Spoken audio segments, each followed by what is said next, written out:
አንድ ተጫዋች እንዴት ነጣቂም የማይነጠቅም ይሆናል? ጥያቄው ሁሌም አእምሮ ላይ የሚመላለሰው ይህንን ሰው ስመለከት ነው። ለዛም ነው በቀድሞ የፉልሃም አለቃ ስቴት ምስማማው። ማርቲን ስለሱ ሲናገር ምናልባት እስካሁን ካሰለጠንኳቸው ኳስ ተጫዋቾች ምርጡና የተሟላው እሱ ነው ይላል። እኔም ለዛ ነው በሁሉም ነገር የተሟላ ተጫዋች መሆኑን መመሰክረው።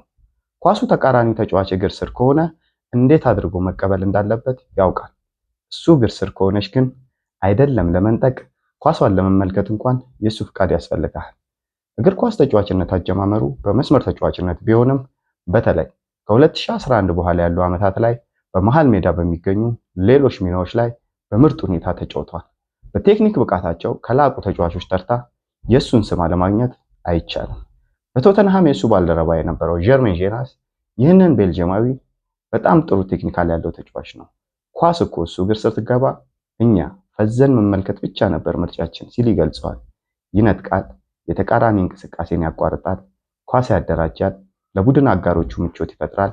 ከኳስ ጋርም ሆነ ከኳስ ውጭ ያሉት እንቅስቃሴዎቹ ለተጋጣሚዎች ፈተና ናቸው። የልጅነት ጀግናው ሆላንዳዊ ፓትሪክ ክላይቨርት እንደነበረ በተለያዩ አጋጣሚዎች የሚናገር ሲሆን አብዛኞቹ የሜዳ ላይ እንቅስቃሴዎች ላይም ክላይቨርትን የሚመስሉ ቀለሞች ይታዩበታል። የብቃቱ ከፍተኛ ደረጃ ላይ በደረሰበት ወቅት ዓለም ላይ ካሉ ምርጥ አማካኞች ተርታ መቀመጥ ችሏል። እግር ኳሳችንን ካሳምሩልን ሰዎች መሃል አንዱ የሆነው ሙሳ ዴምቤሌ